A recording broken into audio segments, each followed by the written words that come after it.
If you scan the standard maritime charts for Sector 4, you will find nothing but deep, open ocean.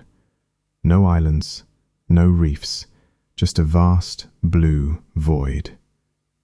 But if you have access to the server logs for the Atlantic fiber optic trunk, you will find a ghost. There is a specific coordinate out there consuming 3 terabytes of bandwidth every single day. They call it Isle 88. Most people who stumble across the location online think it's a glitch, but if you watch the satellite imaging long enough, you see the pattern. Every 60 minutes, exactly on the hour, the feed dissolves into a perfect square of white static. It's not a malfunction, it's a localized erasure. I stood on the deck of a boat, staring at the fog bank that hides it, because I needed to know what happens in that missing hour. I breached the perimeter, and I brought back something that physics says shouldn't exist. Look at my right hand. The fingers are no longer flesh. They are glass, cold, translucent, and resonant. When I strike them against a hard surface, they do not thud, they chime. I escaped that island, but part of me is still archived in its server.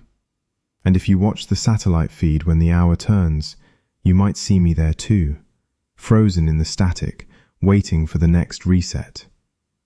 To understand the nature of Isle 88, you have to understand the silence that guards it.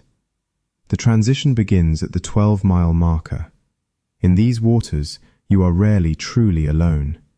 There are usually gulls trailing the wake, the breach of distant porpoises, or the low-frequency hum of container ships on the horizon. But as the boat crossed that invisible line, the world was scrubbed clean. The sky emptied. The water turned a flat, heavy slate that refused to reflect the sun. It was the sort of silence that presses against the eardrums, a vacuum waiting to be filled. I looked down at the navigation console. The GPS, which had been locking onto 12 satellites a moment ago, began to drift. It didn't lose signal. It started lying. The little arrow on the screen began to spin in a lazy, hypnotic, counterclockwise circle, insisting we were moving backwards, then sideways, then spiraling into the center of a landmass that shouldn't exist. The digital camera I had mounted on the dash began to artifact, the screen bleeding purple and green pixels until it looked like a bruised eye. I killed the power to the digital array. From that point on, it was just the magnetic compass and the view through the salt-stained windshield. And then came the fog. But calling it fog implies moisture or weather. You know the way heat radiates off a tarmac road in August? That shimmering oil slick effect that makes the horizon dance. Imagine that, but cold. A wall of visual static sitting right on top of the water, scrambling the view like a half-remembered dream. Looking through it felt like trying to remember a dream you had 10 years ago. Shapes were there, but the edges refused to resolve. My chest tightened. It wasn't fear, exactly. It was a primal rejection, the biological imperative that tells a prey animal it has stepped into a territory where it does not belong. The air tasted metallic, like ozone and copper wire. Every instinct I had screamed to turn the wheel hard to starboard and run back to the safety of the charted world. But the curiosity, the pull of that blank spot on the map, was a tether I couldn't cut. I pushed the throttle forward. The boat cut through the distortion, the hull groaning as if the water itself had become viscous. The compass needle was vibrating now, a frantic twitching that suggested the magnetic pole had split in two. And then the haze broke. It didn't fade, it simply stopped, like stepping through a curtain. The island lay ahead. From a distance, it looked wrong. The coastline didn't have the soft, organic chaos of a natural beach. It glittered. It was too sharp, too bright. The sun hit the shore and fractured into 1,000 prisms. It wasn't sand. It looked like crushed diamonds, or perhaps shattered windshields. The depth sounder was dead, but I could see the bottom rising up to meet the keel. Not mud or rock, but a smooth, seamless ramp of pale material. The boat shuddered as we ran aground, the sound of the hull scraping against the bottom, ringing out like a spoon hitting a crystal glass. I killed the engine. The silence rushed back in, absolute and heavy. I grabbed my pack, stepped over the gunwale, and lowered my boot onto the shore. It didn't sink. It clicked. I expected the familiar give of loose sediment, the shifting instability that forces your ankles to compensate with every step. I braced for the crunch of grit. Instead, my boot met the surface with a sharp, singular clack that rang out across the emptiness like a dropped coin in a cathedral. I froze, waiting for a reaction, but the island simply absorbed the sound. I looked down at my feet. The beach was not made of sand. It was a single, continuous sheet of fused matter, undulating in perfect, rhythmic waves that mimicked the shape of wind-blown dunes, but locked in a permanent, vitreous rigor mortis. It was a landscape of arrested motion.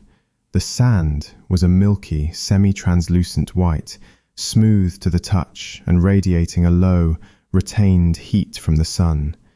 It wasn't slippery like ice. It had a microscopic texture, a friction that felt like etched glass. I knelt and ran a gloved hand over the crest of a frozen dune. The entire coastline had been melted down and recast in a single breath. The silence was the second thing to settle in.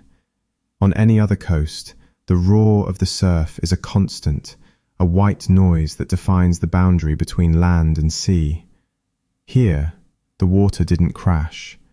The ocean lapped against the glass shore with a wet, slapping sound, dense and heavy, like oil hitting a ceramic basin.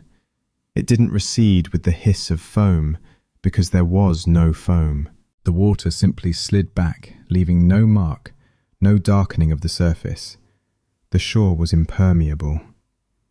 I began to walk inland, the rhythmic clicking of my boots the only disruption in the stillness. The glare was blinding. The sun reflected off the undulating glass in harsh, white streaks that made it difficult to judge depth.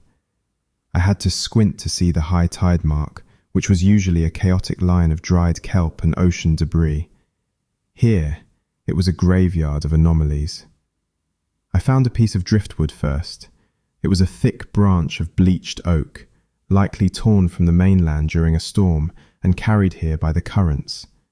It lay horizontally across a ridge of glass. The end, pointing toward the water, was normal, grey, fibrous, weathered by salt.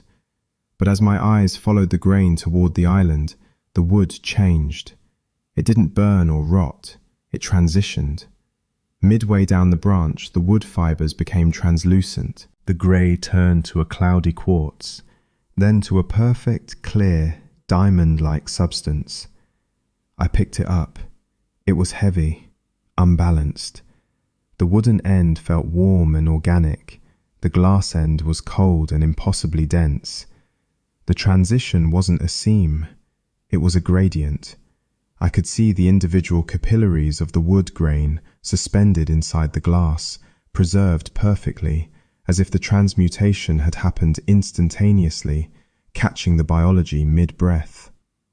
Further up, I found a plastic detergent bottle.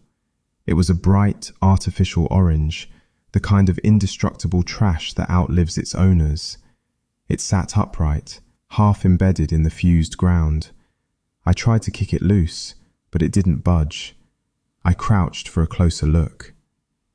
The bottom half of the bottle hadn't just melted into the ground, it had become the ground. The orange plastic faded into clear silica, the molecular structure rewritten from polyethylene to crystal.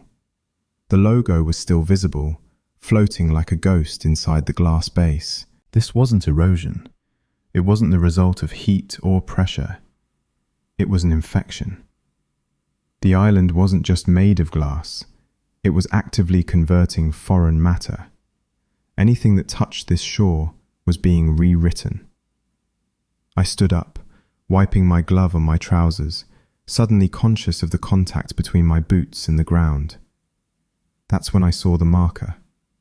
It was a metal post driven deep into the glass, standing at a crooked angle near the edge of the vegetation. The sign bolted to it was old, the paint peeling in long strips to reveal rusted steel underneath. It was the only thing here that showed true age, true decay, as if the glass refused to claim it. The logo was a stylized A inside a hexagon, Ether Dynamics. I recognized the name from old tech forums, a company that dissolved quietly in the late 90s. Beneath the logo, the text was stamped in severe, military-grade stenciling. It didn't say, "No trespassing." It didn't warn of radiation or toxicity. It read, "Warning. Ontological contamination zone. Class 4.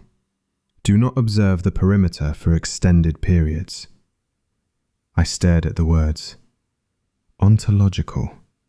The branch of metaphysics dealing with the nature of being. They weren't warning about a chemical leak. They were warning about a breakdown in the definition of reality itself. I looked past the sign, toward the dense, dark line of the forest. The trees were waiting. They didn't sway in the breeze. They stood rigid, catching the light in a way that timber never could. I checked my watch. The second hand was ticking, but the rhythm felt sluggish, dragging against the air. I stepped past the sign. The transition from the beach to the tree line was not gradual. In a normal forest, the sand gives way to scrub grass, then low bushes, and finally the canopy. Here, the division was a hard mathematical line. One step, I was on the undulating white silica. The next, I was standing beneath a ceiling of dark, translucent obsidian. The shade here didn't feel like the cool relief of a woodland. It felt like stepping into an unventilated room. The air was stagnant, holding a precise, unwavering temperature that felt artificial, like the climate-controlled interior of a server farm. I looked up. The trees were massive, their trunks rising like pillars of smoked quartz, dark and semi-transparent. They didn't have bark. They had texture, complex, fractal patterns that mimicked the roughness of oak or pine, but the surface was smooth, hard, and cold. Light didn't filter through the leaves so much as it refracted. The canopy above was a kaleidoscope of sharp, angular shapes. The leaves were there, millions of them, but they were frozen in a state of permanent tension. They didn't droop. They didn't sway. They hung suspended in perfect geometric clusters, their edges razor-sharp. I reached out and touched a low-hanging branch. It didn't bend. It was rigid, a single continuous structure fused to the trunk. There was no sap, no flexibility. It was a render of a tree, perfect in resolution but completely lacking in biology. The ground beneath my boots was a carpet of these glass leaves, but they didn't crunch. They were fused together into a solid mosaic floor. There was no rot, no smell of damp earth or decaying vegetation. The scent of the ocean was gone, replaced by that same dry, static smell of ozone and heated electronics. It was a forest without a cycle. Nothing died here, so nothing could grow. It was nature in a state of absolute, terrified arrest. As I moved deeper, the silence of the beach began to change. It wasn't replaced by bird calls or the rustle of small animals. It was replaced by a sound that I felt in my teeth before I heard it in my ears. A low, resonant hum. It sounded like a choir of tuning forks, all vibrating at a frequency just on the edge of perception. The wind here didn't blow, it flowed. When the air current moved through the rigid glass branches, it didn't create a rustle. It created a harmonic tone. The entire forest was singing a single, mournful note, a constant drone that fluctuated only when the wind speed changed. It was the sound of air passing over a cooling fin, magnified 1,000 times. The acoustic properties of the glass amplified every footstep I took, turning the click of my boots into a sharp report that echoed for seconds, bouncing off the hard surfaces of the trees. Then I saw the wildlife.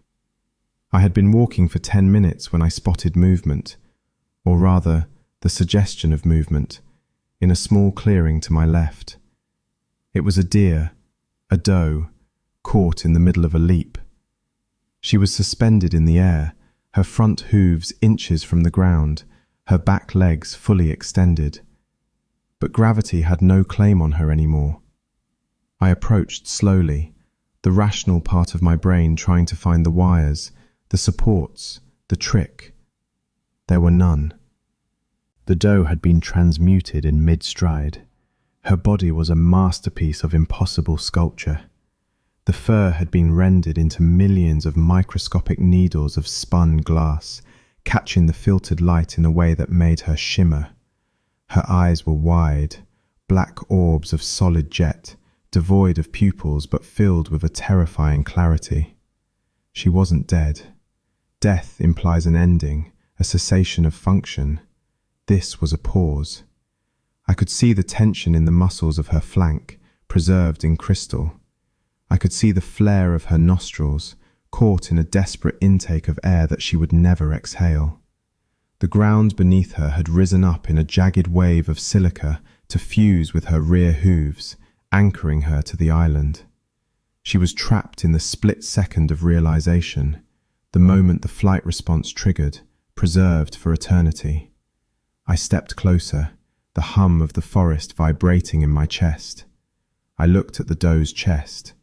Deep inside the translucent torso, through the layers of clouded glass muscle, I could see a dark, dense shape where the heart should be. It wasn't beating. But it wasn't still either. It seemed to vibrate, blurring slightly at the edges, as if it were oscillating at a speed the eye couldn't track. I checked my watch. It was a mechanical field watch, purely analog, reliant on a spring and gears. The second hand was moving, but the rhythm was wrong. It would sweep for 3 seconds, then hesitate, then sweep again. It was lagging. I pressed 2 fingers to my neck. My pulse was hammering, fast and erratic, a stark contrast to the slow, viscous time of the island. The watch wasn't broken. The physics governing the spring were being dampened. The hum grew louder. It wasn't just the wind anymore. It was coming from the center of the island, a directional beacon of sound that pulled at the inner ear. The trees ahead seemed to grow denser, their geometry sharper. The forest wasn't just a barrier. It was a buffer zone, a decorative perimeter designed to hide the processor at the core. I left the doe in her eternal leap and walked toward the noise. The harmonic drone of the crystal branches was suddenly severed by a new frequency. It was a heavy, rhythmic throb that wasn't airborne. It was structural. I felt it in the soles of my boots before I heard it, a deep, percussive impact that shook the glass floor like a pile driver hitting bedrock miles away. The deer remained frozen in its impossible leap, but the air around it began to tremble. I saw it crest the ridge to my left. It wasn't a machine in the traditional sense. It had no rotors, no exhaust ports, no visible means of propulsion. It was a sphere, roughly the size of a compact car, finished in a matte, light-absorbing black that made it look like a hole punched through the scenery. It didn't fly. It simply occupied coordinates. It moved with a terrifying, frictionless slide, stopping and starting instantly, ignoring inertia. This was the steward. I threw myself behind the nearest trunk, a massive pillar of smoky quartz, but as my shoulder hit the cold surface, the absurdity of the situation struck me. I was trying to hide in a forest made of glass. The tree was thick, but it was translucent. I could see the distorted shape of the steward through the wood, a dark smear moving against the bright, fractured background. If I could see it, it could see me. But it didn't react. It drifted closer, hovering 3 feet above the jagged floor. The sphere pulsed. With every throb, the air rippled. It was scanning with sound, emitting a high-density sonar ping that mapped the density of the matter around it. I pressed my face against the smooth, cold trunk, trying to make my silhouette part of the tree's refraction. Through the distortion of the trunk, I watched it work. It wasn't patrolling. It was gardening. It paused over a patch of ground where a small, stubborn cluster of lichen, real, organic, grey-green lichen, had managed to cling to a fissure in the silica. The steward descended. The sphere didn't deploy a weapon. It simply intensified its frequency. The air between the drone and the ground blurred violently. I heard a sound like tearing canvas, wet and sharp. The lichen didn't burn. It shattered. The organic bonds holding it together were vibrated apart at the molecular level, and in a second, the grey patch was gone, replaced by a smooth, sterile scar of fresh glass. It wasn't guarding the island from intruders. It was curating it. It was an antibody, hunting for anything that hadn't yet been converted to the new ontology. My heart hammered against my ribs, a frantic, biological rhythm that felt deafening in the silence. If that thing sensed the soft, fluid-filled density of a human body, it wouldn't see a person. It would see a corruption. It would see an error in the code that needed to be overwritten. The sphere pivoted. The ripple of air turned toward my tree. The bass frequency hit me then, a physical weight that pressed against my chest and rattled my teeth in their sockets. It felt like standing in front of a concert speaker stack, but sharper, more invasive. My vision blurred as my eyeballs vibrated. I needed density. The tree wasn't enough. To my right, a large, misshapen lump of raw glass, a failed boulder, jutted out of the ground. It was darker, filled with impurities and swirls of opaque slag. I dropped to my stomach and scrambled toward it, dragging my pack across the silent, slick floor. I curled into a ball behind the opaque mass, pulling my knees to my chest. The throb grew louder. It was right on top of me. The ground beneath my cheek was vibrating so hard it felt liquid. I squeezed my eyes shut, waiting for the tearing sound, waiting for my skin to begin that terrible transition into silica. The frequency peaked, a high-pitched whine that drilled into the center of my skull. And then it dropped. The pressure lifted from my chest. I opened my eyes. The distortion in the air moved away, sliding effortlessly up the incline. It had read the boulder and me as a single, solid object. A glitch in the geometry, perhaps, but not a biological contaminant. It was moving up the hill, toward the only structure that broke the tree line. The path to the estate was open. I waited until the distortion of the steward had vanished over the crest of the hill before I dared to move. My limbs felt heavy, the adrenaline leaving a sour, metallic taste in my mouth, but the silence had returned, and with it, the pull of the structure above. I climbed the slope, my boots slipping on the slick, grass-free incline of the silica soil. The mansion that dominated the summit was a brutalist monolith, a heavy, angular slab of concrete that should have felt oppressive. But as I drew closer, the oppression gave way to a sense of vertigo. The architecture was failing. It wasn't crumbling in the traditional sense. There were no vines prying apart the masonry, no water damage staining the facade. Instead, the building seemed to be dissolving into the sky. The upper corners of the roofline didn't end, they pixelated. Great blocks of concrete floated inches from the main structure, suspended in a magnetic drift. The edges of the building were jagged, not from breakage, but from a lack of resolution, as if the reality rendering the house had run out of memory before it could finish the geometry. It was a physical glitch, a stutter in the world's refresh rate frozen in stone. The front entrance was a gaping maw. The heavy double doors were gone, likely erased during the initial event. I stepped across the threshold, moving from the blinding white glare of the exterior into the cool, dim interior of the foyer. The air here was different. It didn't smell like the ozone of the forest. It smelled of stale perfume and old dust, a scent that had been hermetically sealed for decades. My flashlight beam cut through the gloom, revealing a space that was terrifyingly mundane.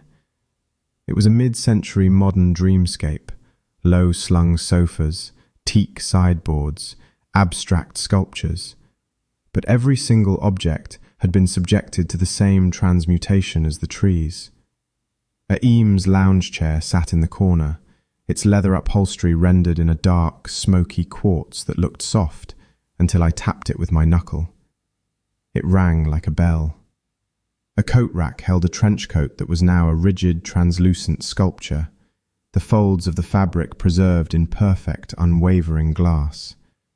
And then the house began to speak. It started as a murmur, a low-frequency vibration in the walls that resolved into sound. It wasn't a haunting, it was a recording. Faint, tinny and looping, the sound of a cocktail party drifted from the archway ahead. I heard the clink of crystal, a burst of static-laced laughter, and the underlying melody of a jazz piano. It was the acoustic residue of the last moment this house had known life, trapped in the silica walls like a groove in a vinyl record.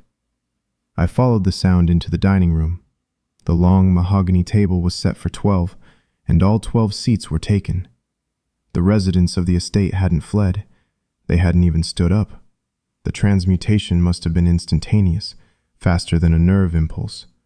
They sat in their chairs, a tableau of high society leisure frozen in a horrifying, translucent stasis. I walked to the head of the table. The host, a man in a tuxedo, was mid-toast. His arm was raised, holding a wine glass, but there was no separation between the man and the object. His fingers had fused into the stem of the glass, the flesh turning to clear crystal that flowed seamlessly into the vessel.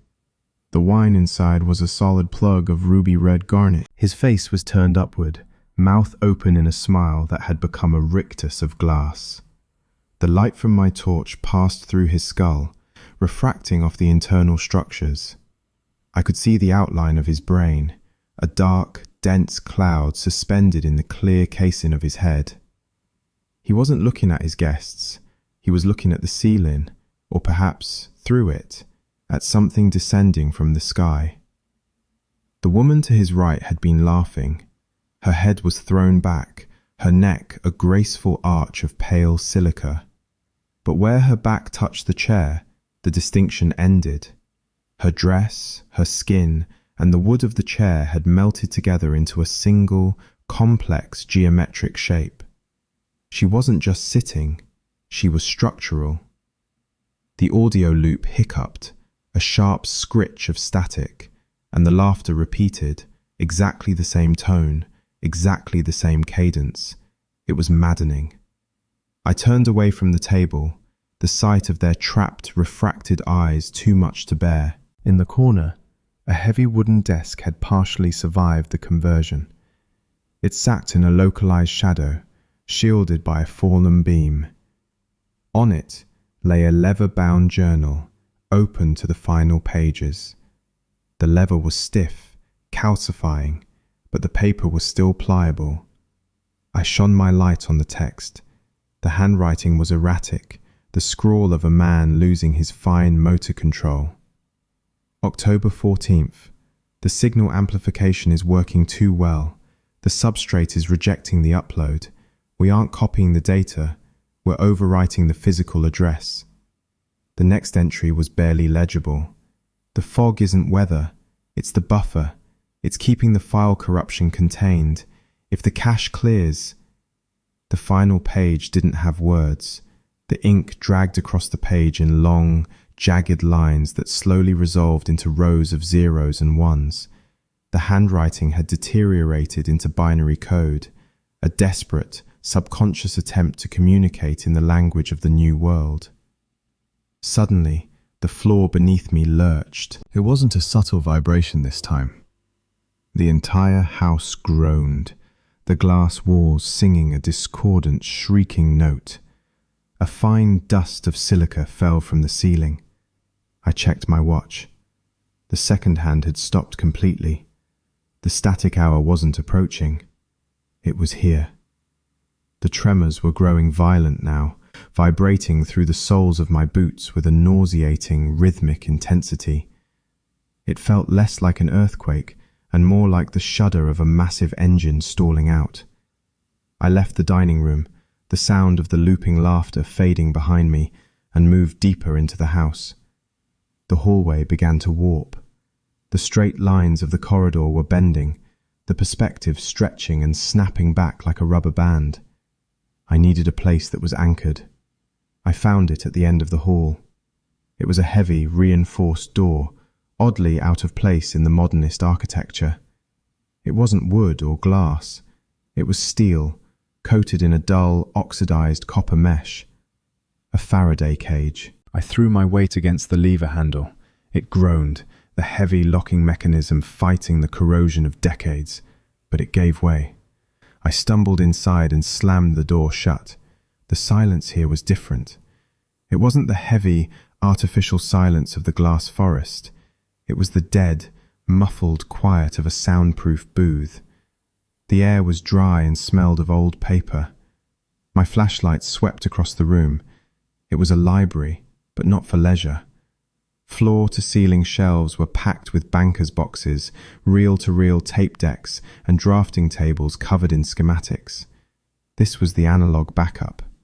This was where Ether Dynamics kept the data they couldn't trust to the digital ether. I moved to the nearest drafting table. Pinned to the surface was a massive blueprint titled Project ARC, Ontological Migration Protocol. I traced the lines with a shaking finger. The scale of the ambition was terrifying. Ether Dynamics hadn't been building a resort. They hadn't been developing a weapon. They were building a lifeboat.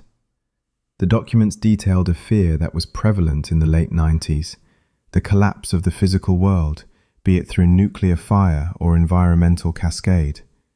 Their solution was absolute. They weren't trying to save the island, they were trying to upload it. The ARC was a localized field generator designed to strip the physical information of matter, atomic weight, density, texture, and convert it into a self-sustaining digital substrate. They wanted to create a server that didn't just host a simulation, but became the reality. The people at the dinner party, the deer in the forest, the trees, they weren't supposed to die. They were supposed to be translated. They were supposed to wake up in a perfect, immortal digital copy of their lives. But the translation was imperfect. I found a logbook next to a dusty tape reel. The final entries were written in a frantic, heavy hand that tore through the paper. Entry 404. The buffer is overflowing. The upload speed cannot match the atomic decay rate. We are leaving residue. I looked at the blueprint again. The glass outside wasn't silica. It wasn't crystal. It was null texture. It was the default material the system rendered when it couldn't process the complex data of wood or flesh fast enough. The trees were glass because the system had forgotten what bark looked like. The deer was a statue because the processor had run out of memory to render its movement. The island was a loading screen that had frozen at 99%. And then I saw the schedule. The system wasn't just broken, it was stuck in a maintenance loop. The log detailed a cache clearance protocol. Because the upload was incomplete, the system viewed the unconverted organic matter as corrupted files, temporary data that was clogging the drive. To prevent a total crash, the central server performed a hard reset every 60 minutes. Minute 00 to minute 59, attempt upload. Minute 60, purge corrupted data, The static hour. It wasn't a glitch in the satellite feed. It was a deletion cycle. The white square on the map was the system wiping the slate clean before trying to render the world again. I looked at my watch. The second hand was twitching violently now. I had less than 10 minutes before the hour turned. The realization hit me with the force of a physical blow. To the machine beneath this island, I wasn't a trespasser. I wasn't a witness. I was a virus. I was a complex biological anomaly that didn't fit the code.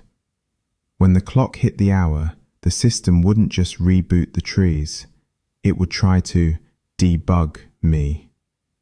I looked up at the small, high window in the corner of the room. The sky outside wasn't blue anymore. It was flickering. The clouds were jerking back and forth in a 2-second loop, and the color was draining out of the atmosphere, replaced by a flat, blinding white. The render was failing. The purge was beginning. I had to get to the server core before the world refreshed, or I would be nothing more than another statue in the garden. I didn't take the main staircase back down to the foyer. The architecture in the hallway was already beginning to tear, the floorboards flickering in and out of existence like a bad signal on an old television. I found a service door behind a panel of dissolving drywall, the metal frame cold and reassuringly solid. It led down, past the foundations of the house and into the bedrock of the island itself. As I descended, the pristine, crystalline aesthetic of the estate began to rot. Upstairs, the glass was smooth, a perfect render of a halted reality. Down here, the system was struggling to hold the geometry together. The concrete steps beneath my boots weren't uniform. Some were inches high, others were 3-foot drops that forced me to scramble. The walls didn't meet at 90-degree angles. They intersected violently, polygons of grey stone clipping through each other, vibrating with a visual nausea that made it hard to focus. The air grew frigid, dropping 20 degrees in the span of a single flight of stairs. It wasn't the natural cold of a basement. It was the sterile, supercooled atmosphere of a high-performance computing environment. I reached the bottom landing and pushed through a set of heavy, blast-proof doors that hung crookedly on their hinges. I stepped into the catacombs. This wasn't a wine cellar or a storage vault. It was a mass grave for data. The room was cavernous, stretching out into the darkness beyond the reach of my flashlight. The floor was a chaotic sea of jagged, malformed shapes. If the forest upstairs was the successful render, this was the waste bin.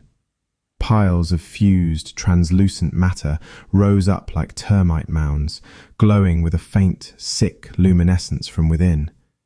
I moved closer to the nearest mound. It was roughly the size of a sedan, a chaotic tangle of sharp edges and smooth, flowing curves. It looked like molten glass that had been flash frozen in the middle of an explosion. But as I shone my light into the depths of the structure, the horror of what I was looking at resolved itself. Deep inside the semi-opaque block, there were familiar shapes. A human hand, perfectly preserved but detached from any arm, floating in the silica. A fragment of a jawbone, a pocket watch chain. These weren't statues. These were the bad sectors. These were the people, or the parts of people, that the system couldn't integrate. The upload had failed, tearing them apart at the atomic level and dumping the raw, unformatted data here in the dark. And they weren't dead. The mound was vibrating. I placed my gloved hand on the surface, and the sensation traveled straight up my arm. It was a hum, a rhythmic, desperate thrumming that felt like a heartbeat moving at 300 beats per minute. The glass was warm. Inside the chaotic geometry, faint pulses of light fired like synapses. They were conscious. They had been stripped of their bodies, their senses, and their ability to interact with the world. But the consciousness remained, trapped in a loop of corrupted code, screaming into the void of the server. I backed away, bile rising in my throat. The sound in the room was rising, a cacophony of low moans and high-pitched digital screeches, the sound of 1,000 corrupted files trying to play at once. It was a choir of the damned, digitized and compressed. I turned to run toward the far end of the chamber, where a single, steady blue light marked the entrance to the server core. But as I gripped the strap of my pack, my hand slipped. I looked down. My right hand, the one that had touched the vibrating mound, looked wrong. I held it up to the beam of my flashlight. The glove was fine, but the wrist exposed between the cuff and my sleeve was shifting. The skin wasn't flesh-colored anymore. It was turning pale, translucent. I could see the dark veins underneath, but they were rigid, looking less like blood vessels and more like fiber optic cables. I pinched the skin. I felt the pressure, but I didn't feel the touch. The nerves were being overwritten. The numbness was spreading, creeping up my forearm like frost on a window pane. The island had recognized me. The ontological contamination wasn't just about the environment. It was a two-way street. I was being formatted. The hum in the room spiked. The piles of rejected glass began to glow brighter, the internal lights flashing in a frantic unison. The floor beneath me shuddered, and a piece of the ceiling, a massive polygon of concrete, detached and dissolved into pixels before it hit the ground. The reset wasn't minutes away. It was seconds. The roar of the static became deafening, drowning out the digital screams of the failed uploads. I sprinted toward the blue light, my half-glass hand numb and heavy at my side, running from the erasure that was coming to wipe the slate clean. I burst through the blast doors, and the silence shattered. The catacombs had been loud with the screams of corrupted data, but the server core was deafening with the roar of raw power. It wasn't a room in the architectural sense. There were no walls, no ceiling, only a vast cylindrical void that stretched upward into an infinite vertical shaft. In the center of this abyss stood the machine, a monolith of black metal and throbbing light, suspended over a pit that seemed to drop through the crust of the earth. This was the uplink. This was the needle that Ether Dynamics had tried to thread to stitch the physical world into the digital one. A massive column of coherent light blasted from the top of the monolith, punching straight up through the rock, through the house above, and into the atmosphere to meet the satellite overhead. But the beam wasn't stable. It was thrashing. The air inside the chamber was disintegrating. I had seen the fog outside, the distortion of the heat haze, but this was different. The reality here was tearing apart. The visual field around me was pixelating. Large, square blocks of the room would suddenly vanish, replaced by a flat, neon blue void, before snapping back into existence a second later. It was like watching a corrupted video file play on a dying screen. The latency was palpable. I would turn my head, and the image of the room would drag behind my movement, smearing across my vision in a nauseating trail of light. I stumbled toward the service gantry that bridged the gap to the central monolith.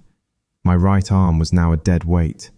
The glass infection had consumed my wrist and was climbing my forearm, locking the radius and ulna into a single, fused rod of silica. I couldn't feel the railing I gripped with my good hand. I couldn't feel the cold of the metal. I could only feel the hum, the overwhelming, bone-rattling vibration of the server preparing to purge. I made it halfway across the bridge when the light above flickered. The roar of the uplink cut out for a microsecond, leaving a vacuum of silence before slamming back with double the intensity. And in that flash of silence, the steward descended. It dropped from the upper darkness of the shaft, a perfect, matte black sphere that seemed to absorb the chaotic light of the room. It didn't drift this time. It moved with aggressive, jagged snaps of motion, teleporting from point A to point B as if it was skipping frames. It hovered directly in front of me, blocking the path to the manual override console on the far side. The sphere pulsed. The air between us rippled violently. It wasn't scanning anymore. It had identified the error. I was the glitch. I was the discordant note in its perfect harmony. The bass frequency hit me like a physical blow, knocking the wind out of my lungs and driving me to my knees. My vision went white at the edges.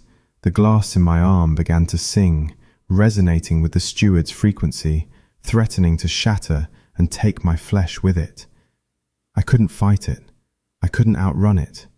This thing was a cursor, and I was a typo. But a cursor relies on the system's logic to function.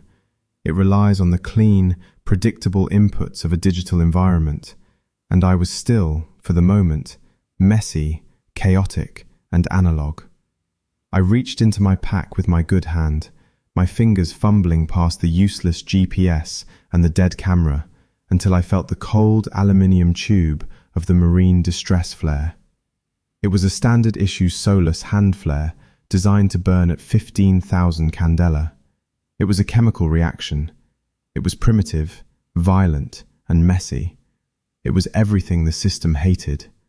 The steward pulsed again, the sound tearing at my eardrums. The bridge beneath me began to dissolve, the metal grating turning into a wireframe mesh. I ripped the cap off the flare. I didn't aim it at the drone. I didn't need to hit it. I just needed to blind it. I struck the igniter. The flare didn't just light, it screamed. A blinding, magnesium-white star erupted in the dark, enclosed space. The heat was instantaneous and searing, a chemical truth that no amount of code could buffer. The light was absolute. It washed out the lasers, the pixels, the delicate optical sensors of the steward. The drone shrieked, a sound like a modem dying in a fire. It spun wildly, its internal gyroscope confused by the sudden, overwhelming input of thermal and visual data. The perfect rendering of the room crashed. The pixels froze. The steward slammed into the side of the gantry, sparking violently, and tumbled into the dark pit below. I scrambled to my feet, the red smoke of the flare choking the air, and lunged for the console. My hand, my human hand, slammed onto the emergency lever. But I was too late. The hum stopped. The light stopped. The flare stopped hissing. For one impossible second, the universe held its breath. Then the hour struck. The world didn't go dark. It went white. Absolute, blinding, featureless white. The gravity uncoupled instantly. I wasn't falling. I was simply unmoored. The floor, the gantry, the pain in my arm, it all vanished. I was floating in the buffer, suspended in the gap between the deletion of the old file and the writing of the new one. There was no sound, only the sensation of being scrubbed, of being unmade. And then, just as quickly, the reload hit. The white void snapped shut. Gravity returned with the force of a car crash. I hit something hard and wet. The air rushed back into my lungs, tasting of salt and brine. I gasped, choking, and clawed at the ground. It wasn't metal. It wasn't glass. It was wet, coarse sand. I looked up. The sky was blue. The sun was warm. I was lying on the shoreline of Isle 88, the water lapping at my boots. The silence was gone, replaced by the distant cry of a gull. The world had reloaded. The system had reset, and somehow I had been spat out of the cache. I didn't wait for the vertigo to fade. The silence of the beach was already beginning to curdle, thickening back into that oppressive, artificial stillness. The crash of the waves sounded wrong, too rhythmic, too precise, like a looped audio track syncing up with a video file. The algorithm was correcting the error. The sand beneath my chest wasn't just wet, it was vibrating. The individual grains were beginning to align, shivering into the precursors of the silica waves. I scrambled to my feet, the wet sand clinging to my clothes like heavy grey cement, my right arm hanging uselessly at my side, a dead weight of cold crystal that threw off my centre of gravity. I ran. It wasn't a sprint. It was a stumble through a medium that didn't want to let me go. The air had turned viscous, resisting my movement like I was wading through waist-deep water. The wind wasn't blowing against me. The atmosphere was rendering around me, trying to box me into the new geometry. I reached the boat. It was still beached, the hull digging into the sand that was rapidly hardening into glass. I threw my shoulder against the stern. The fiberglass groaned. For a second, it felt like the keel had fused to the shore, welded by the same ontological shift that had taken the trees. I screamed, a raw, animal sound that felt too loud in the rising quiet, and shoved. The bond snapped with the sound of a cracking whip. The boat slid backward into the surf. I vaulted over the gunwale, ignoring the sharp, stinging pain of the salt spray hitting my face. I didn't check the navigation. I didn't look at the compass. I slammed the throttle forward and yanked the starter cord with my good hand. The engine stalled. Then it coughed. Then, with a reluctant, mechanical roar, it caught. The propeller bit into the water, churning up a wake that looked too white, too frothy. I didn't look back. Not yet. I kept my eyes on the horizon, on the wall of shimmering distortion that marked the boundary of the simulation. The boat hammered through the swells, the hull vibrating violently as we hit the barrier.